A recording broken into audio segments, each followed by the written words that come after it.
समझ नहीं आ रहा अपने सैलरी इंक्रीमेंट का क्या करूं। बेटा इतना क्या सोच रहा है, अपने म्यूचुअल फंड्स के एसआईपी का टॉप अप करा ले। This is the right time. क्या समझ में नहीं आया।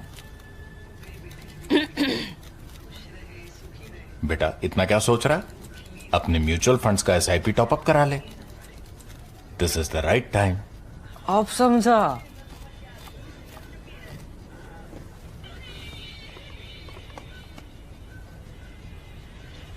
Mutual fund investments are subject to market risks. Read all scheme-related documents carefully.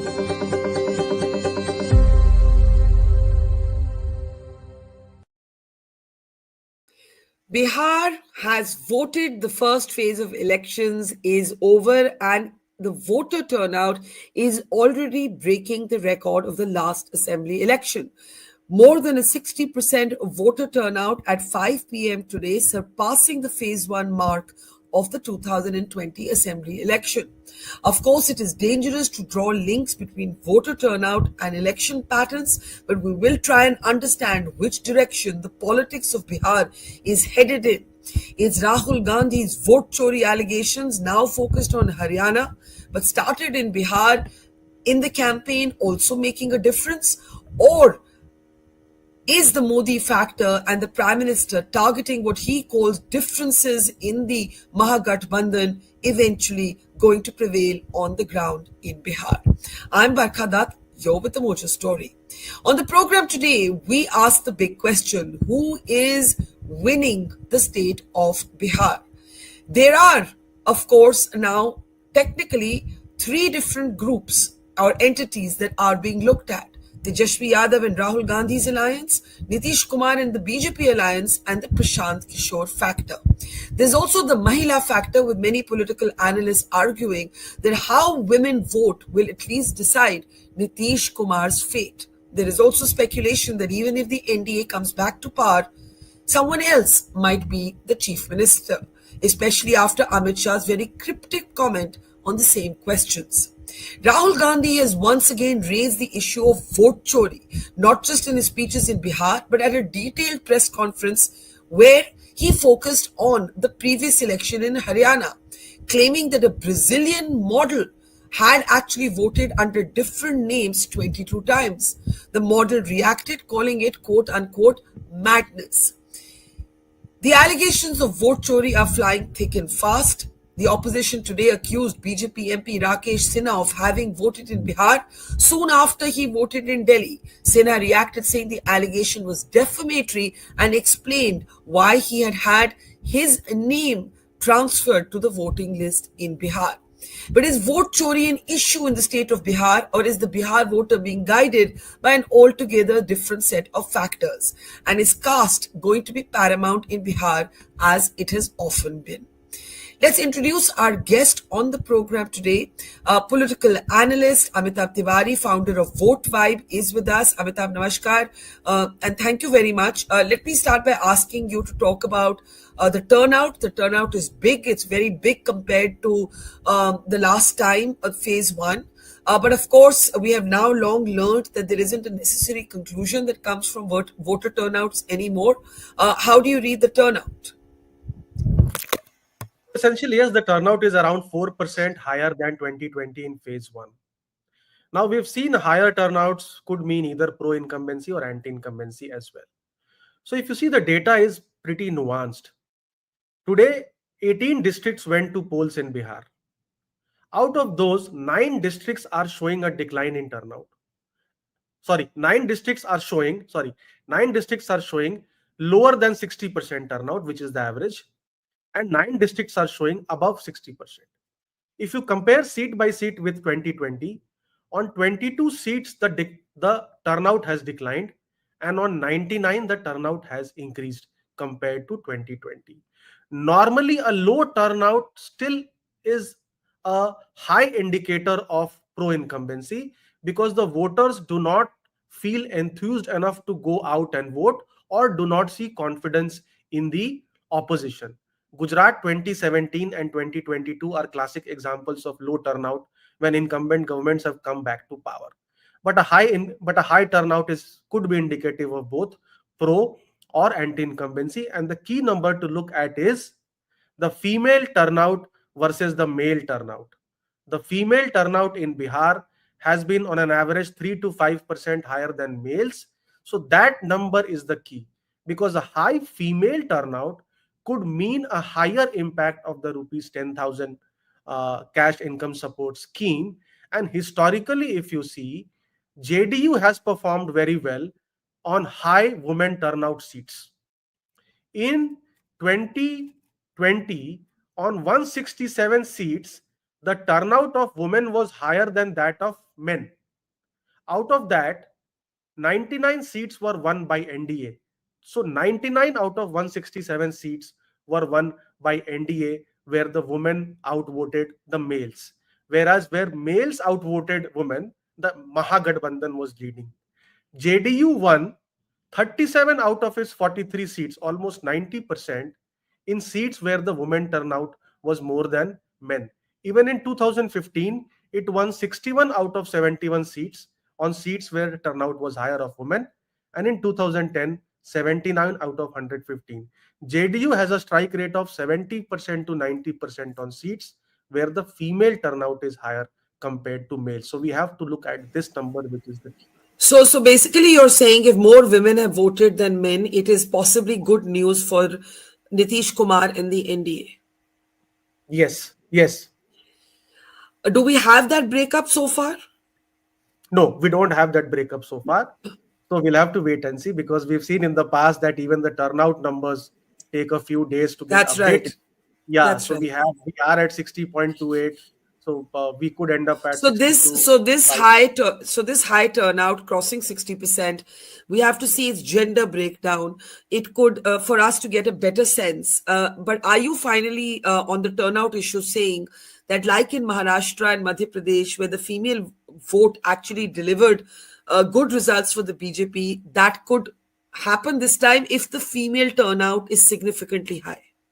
Yeah, so if the female turnout is significantly higher, then it seems to be advantage NDA, and that too particularly the JDU. Because what happens is that when we measure the impact of any scheme, we have to measure the impact of that scheme on non-core voters or floating voters.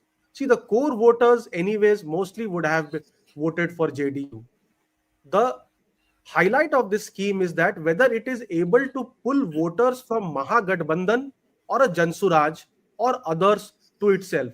And in Vote Vibe, when we had asked this question in our trackers, around 6% women respondents said that they could switch from Mahagathbandhan or a Jan Suraj or others to NDA if they receive this 10,000 rupees. So 6% is a very big number when you compare the last elections was just 12,000 votes apart. Okay, so we await those details of the gender breakdown in this sort of turnout of a high turnout of more than 60%. In the meantime, let's get to the broader politics. The Prime Minister, in one of his speeches, has basically alleged that not all is well between Rahul Gandhi and Tejashwi Yadav. This speculation started when Rahul Gandhi, in the interim, was missing from the campaign for a few weeks. Some people speculated that he was not very happy that Tejashwi Yadav had been named CM contender, CM candidate. It is important to say that the NDA does not have a declared chief ministerial candidate, and the opposition does. Just going to play out this statement of the Prime Minister and come right back for your response. साथियों, अभी तो सत्ता से इनका दूर दूर तक का कोई वास्ता नहीं है, तब भी एक दूसरे को नीचा दिखाने में जुटे हुए हैं।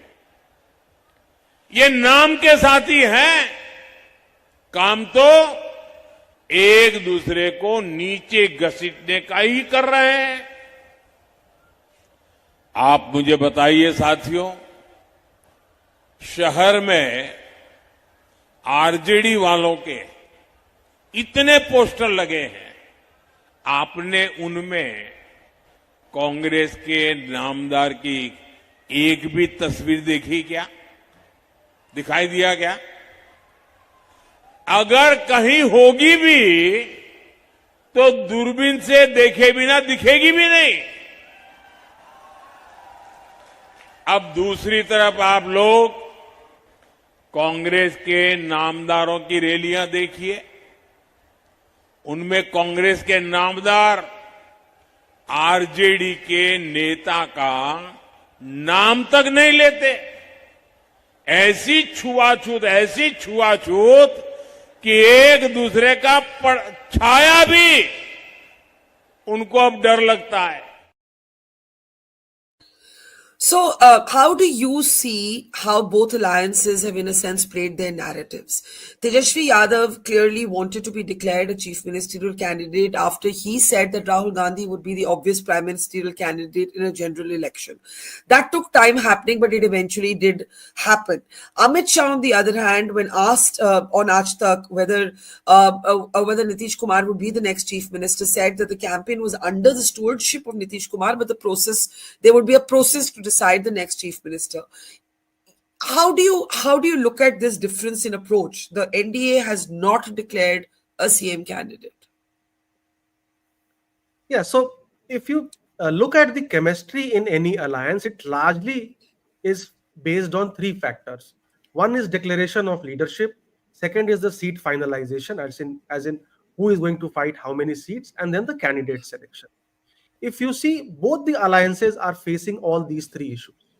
But in terms of coherence of campaign, even, I mean, you have visited, and when I visited long back, even in August and September, there was a very common NDA poster across the state. On the left, Nitish; on the right, Prime Minister Modi, and then some slogan and NDA Sarkar. But even at that point of time, you could see big hoardings of Tejaswi, but all pointing towards or highlighting Tejaswi Sarkar. So it is very, very difficult to find a single poster. Actually, what the Prime Minister is saying is true, which mentions a Mahagathbandhan Sarkar. So when you talk about a Tejaswi Sarkar and not a Mahagathbandhan Sarkar, it actually excludes communities which parties like Congress add to the alliance. Because RJD brings largely MY bloc to the alliance, whereas the Congress party softens this anti-Yadav, anti-Muslim rhetoric, and it brings on a slice of Dalit, a slice of upper caste, EBCs, etc. to the alliance. Now, when we come to the declaration of the CM, I think BJP's position is very tactical. When we asked BJP supporters in Vote Vibe survey, do you want to see Nitish as CM? 1/3 said no. Because you have double the number of MLAs, you have double the number of ministers. Still, the heart or this 1/3 feels that why are you giving equal number of seats to JDU, and why are you still going to announce Nitish as CM? 25% said yes, he has done good work. So 1/4 are saying Nitish should be CM, he has done good work. 1/4 said Nitish should be CM, but he is a majburi because the BJP, as in we do not have any CM candidate. So half of the people want Nitish to be CM from BJP core base. 1/3 do not want Nitish to be CM. Now this 1/3 voter has an outlet in Jan Suraj in this election. So if it does not vote for JDU or a BJP candidate, it could prove to be risky. Just as in 2020, there was an outlet for a section of upper caste voters of BJP to vote for LJP. This 1/3 voter is largely comprising upper caste and Bania community supporters of the BJP. So to keep them happy, the top two are not saying in plain simple words or direct words that Nitish would be CM. On the other side, JDU leadership is fairly okay with it that the NDA is contesting under the leadership of Nitish, and they are claiming that Nitish will be CM, and they are selling or trying to sell the same story to the JDU voters. So it's a you're saying that because 1/3 of NDA voters BJP voters. BJP of voters. BJP, yes, we should make that BJP voters. Let me actually correct that. 1/3 of BJP voters do not want Nitish to be CM again, and because of that, the top two, Amit Shah and Modi, are being deliberately ambiguous or ambivalent on who would be chief minister, and this is because this is the voting bloc that could move towards Prashant Kishor. So Yes. be deliberately vague over whether Yes. Nitish may or may not become chief minister again. Yes. So it's a tactical choice and not a choice from incoherence or confusion. No, it's a tactical choice, especially also when Jan Suraj has put up 87 upper caste candidates and 5 Yeah. candidates from the Baniya community. So 92 candidates from the core vote block of BJP, whereas it has put up only 52 Muslim Yadav candidates. Correct. So it's clearly targeting, sort of, at least from the candidate's perspective, the upper caste and core upper caste Baniya traditional vote bank of the BJP. So they might slip to JSP because they see the return of a, let's say, an upper caste or a Brahmin CM, and I think that's why this tactical strategy has been followed. So since you've brought up Prashant Kishor, before I come to the Mahagathbandhan, let's talk about Prashant Kishor. Now, Prashant Kishor, in an interview to me and to others, has made 2 claims. One, he has said that if Nitish Kumar gets more than 25, Prashant Kishor will leave politics. He says 25 is the outer limit, and he is willing to bet that Nitish Kumar will not be chief minister again. The other is that he makes a prediction for himself. He says, Jan Suraj ya arsh pe ya farsh pe. Either we will be totally irrelevant or we will be very, very significant. Which one do you think it is? So see, there is a support for Jan Suraj amongst the younger voters, largely 18 to 24, because they are consuming everything on social media, and also amongst the migrants, because this hope that nobody needs to return back to states like a Gujarat or a Maharashtra where they are working, but rather stay in Bihar after 14. I think this also is resonating amongst the migrant voters. But you have to see that this is the first election of Jan Suraj. Jan Suraj polled 10% votes in the bypolls held in 4 seats. Correct. Yeah. Largely at that point of time, it had damaged the Mahagathbandhan because Mahagathbandhan lost all the 3 seats which it was winning on. So if you see, Jan Suraj is raising the right issues. One can also argue that it has set the agenda with forcing BJP or RJD or NDA Mahagathbandhan to talk about unemployment, migration, health, education, etc. However, I'm very intrigued by the fact that the Jan Suraj has not released a manifesto for Bihar. That's number 1. Number 2, Prashant Kishor himself has not contested the election. So that also seems to have demoralized a section of the core vote block or the section of supporters who were attracted towards Jan Suraj. And if you see some of the policies, like even amongst youth, he's getting good traction amongst males vis-a-vis females because of his statement on prohibition. So in our trackers, amongst male youth, Jan Suraj is polling up to 18% support. Here, fragmenting the youth vote, which could have otherwise gone to Mahagathbandhan or Tejashwi Yadav. I'll tell you, a lot of people I met. Sorry, just complete your point, then I'll respond. Yeah, but amongst females, this support falls to just 8%. Youth females. Very interesting there. But I was going to say that when I was in Bihar, a number of voters that I met who vote BJP or Nitish otherwise, NDA, like Prashant Kishor, but a lot of them said, उनको एक और election का जरूरत है. उनको अभी एक और election लगेगा. There's also this sense that this is not his time. He needs one more election. So I would say that I don't know what the numbers will be. I mean, I think he's established a certain resonance, a certain narrative, a certain recall, but he also suffers from the fact that he's still a one-person party in recall, in recognition.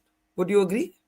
Yes, he seems to be a one-person party, and also the fact that in a post-Nitish era, we do not know about the future, or there is an uncertainty about the future of JDU. And Bihar has seen 3 strong parties. Yeah. So, in a post-Nitish era, there is a place for a party. So, who will take up that space of JDU? Can it be Chirag or can it be Jan Suraj if he hangs around? Correct.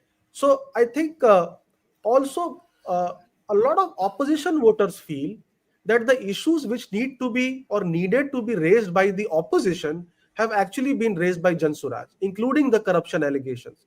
So if a 3-year party is raising serious corruption allegations, I am sure the Mahagathbandhan leaders, many people argue, would be aware of these, but were not clearly coming out in the open, correct? And taking on the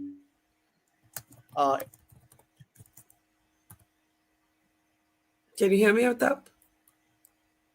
yeah, I can hear you.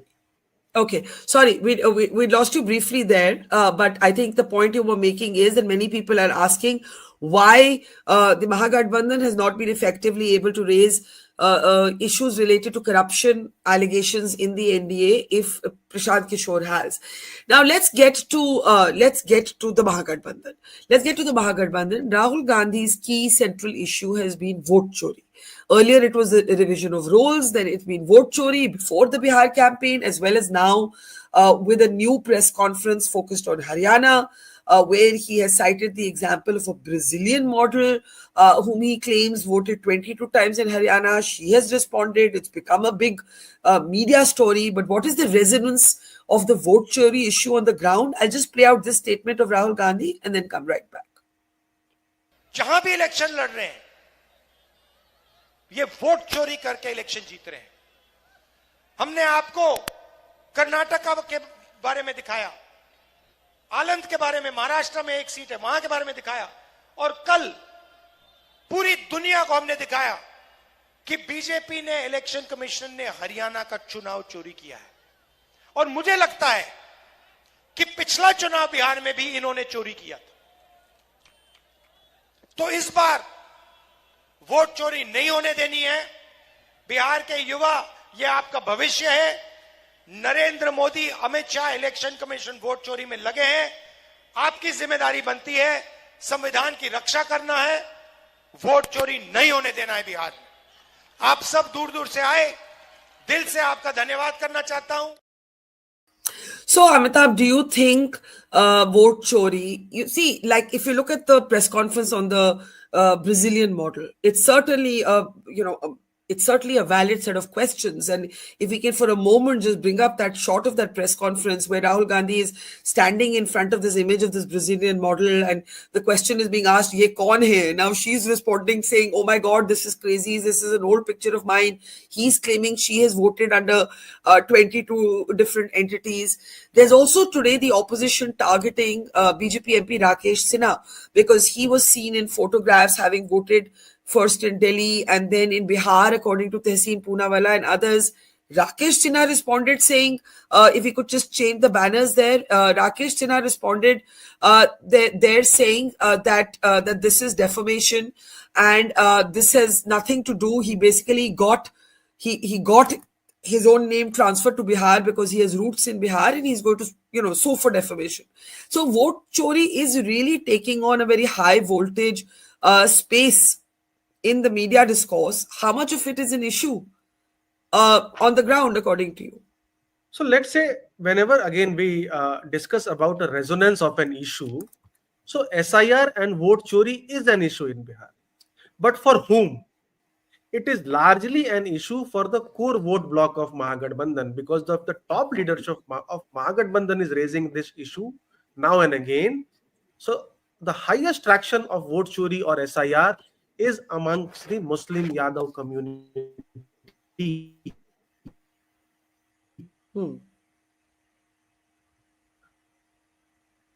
So one can say that it has lesser resonance on the core vote block of NDA vote block, of course, energizing or motivating them, and they could in the end turn up in higher numbers. See, what is happening is that election is happening in Bihar. Not in Haryana, not in Karnataka. So if the Congress party were to take out or bring some examples of 2020, because Tejashwi has been talking about seat chori in 2020.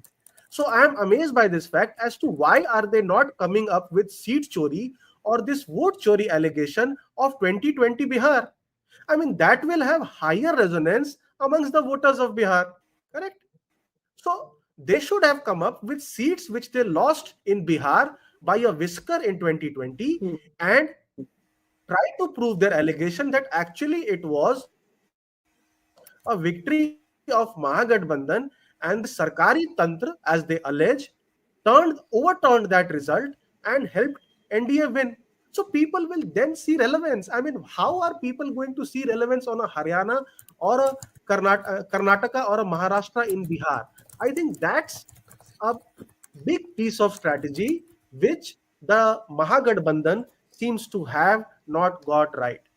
So, in other words, you believe that it has resonance more among the Muslim Yadav community, but the opposition has not successfully converted it into a critique of the 2020 Bihar election, where the RJD was in fact the single largest party. Yes. I mean, that will be, I mean, if you say that, at least people will relate to that. That yes, this happened in 2020, counting stopped as is being alleged. In some cases, even postal ballot, again, as per the allegations of Mahagathbandhan, were again recounted. I mean, postal ballots are rarely recounted again because the number itself is very small, correct? So Yeah. all these things should have been brought out. That would have had people recollect what happened in 2020 and relate to this much more than if a Haryana or Maharashtra. See, if you take 6 months to decode one Lok Sabha of Karnataka, which has 6 Vidhan Sabhas, you could have actually done many more Vidhan Sabhas within this 6 months and they brought out a case study of Bihar. Yeah, that's interesting. That why are we talking about Haryana in the middle of a Bihar election? I think is the point that you're making. In 2020, in fact, it was a very tightly fought election. RJD was the single largest party. So you're saying why aren't they talking about Bihar? Final question to you: what would you be looking out for between this phase and the next one that you think will be the X factor or could still be the X factor? See, the female turnout is going to be an X factor because that would determine how much the impact of this scheme is, and largely the female turnout amongst the non-core voters of NDA, which is the Muslim Yadav Samaj.